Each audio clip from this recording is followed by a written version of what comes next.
पांडेसरा के कृष्णा ज्वेलर्स का चोरी का भेद उगला। पांडेसरा में आए कृष्णा ज्वेलर्स की दुकान में हुई चोरी के मामले में बड़ी कामयाबी मिली है। दुकान की छत तोड़कर लाखों की चांदी के गहने और कैश चोरी हो गए थे। सीसीटीवी और टेक्निकल जांच के आधार पर सूरत से उत्तर प्रदेश तक आरोपियों के रास्ते का पता चला। पुलिस को गुमराह करने के लिए आरोपियों ने रास्ते में कई बार रिक्शा बदला। सूरत से कानपुर जा रही ट्रैवल बस में भाग रहे आरोपी शक होने पर बस से कूदकर भाग गए। भाग रहे आरोपियों ने चोरी के गहने से भरा बैग मौके पर ही छोड़ दिया और भाग गए। उत्तर प्रदेश से 5,93,000 रुपए के चांदी के गहने और 2 मोबाइल फोन जब्त किए गए। फरार आरोपियों को पकड़ने के लिए अलग अलग राज्यों में जांच चल रही है। आगे की कानूनी कार्यवाही चल रही है।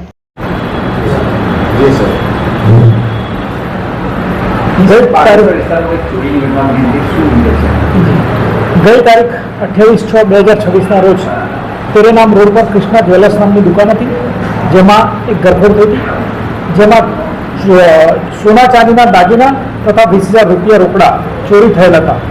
જેની ખબર પોલીસ સ્ટેશન મળતા પાંડેસરા પોલીસે ગુનો રજીસ્ટર કરેલ અને ગુનો ડિટેક્ટ કરવા માટે પ્રયત્ન કરેલ।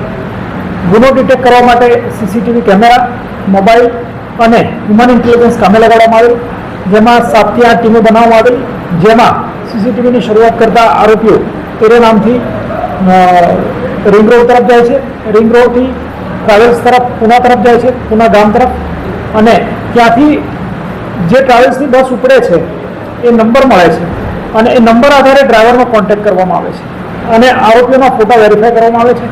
त्यारबाद बस उत्तर प्रदेशना कानपुर विस्तारनी ज्युरिडिक्शनमां जती रहेली हती, जेथी ड्राइवरनो संपर्क करी अने नजीकना पोलीस स्टेशन पहोंचवानुं जणावता ત્યાં રાનિયા પોલીસ સ્ટેશન હતું જે ડ્રાઈવરને નજીક પડતું હતું, જેથી ડ્રાઈવર સાથે કોમ્યુનિકેશન થયા મુજબ તે રાનિયા પોલીસ સ્ટેશન પહોંચે અને જેવા પોલીસ સ્ટેશન પહોંચે તેવા જ આ ચોર મુદ્દામાલ મૂકી અને ત્યાંથી ભાગી છૂટેલા, જે હાથમાંથી રવાના થઈ ગયેલા છે। પરંતુ તે ચોરીનો મુદ્દામાલ 100% રિકવર થયેલ છે અને પાંડેસરા પોલીસ દ્વારા મુદ્દામાલ રિકવર કરી આજ રોજ તેને ગુનાના કામે કબજે કરવામાં આવેલ છે અને 100% મુદ્દામાલ રિકવર કરવામાં આવેલ છે, જેમાં human intelligence, CCTV camera, mobile phone અને લોકેશનને પણ ડિટેક્શન માટે ખૂબ મદદ કરેલી છે।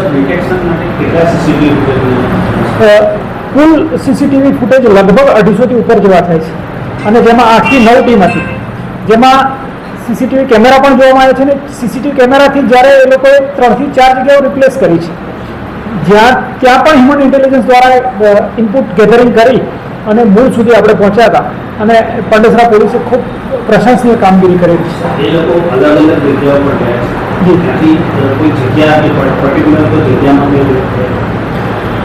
કોઈ રૂમ નહીં, તેઓ મૂળ સીસીટીવી ફૂટેજના આધારે આપણે કહી શકીએ, આરોપી તો જો આપણી પાસે છે નહીં એટલે એક્ઝેક્ટ કહી શકતા નથી, પણ સીસીટીવી ફૂટેજના આધારે આપણે કહી શકીએ છીએ કે તેઓ ડાયમંડ નગરમાં 1 કલાક હોલ્ડ થયા છે એવું પ્રાથમિક રીતે સીસીટીવી ફૂટેજ પરથી અંદાજ આવે છે, પરંતુ સાચી હકીકત તો જ્યારે આરોપી સામે આવશે ત્યારે એક્ઝેક્ટલી ખબર પડશે।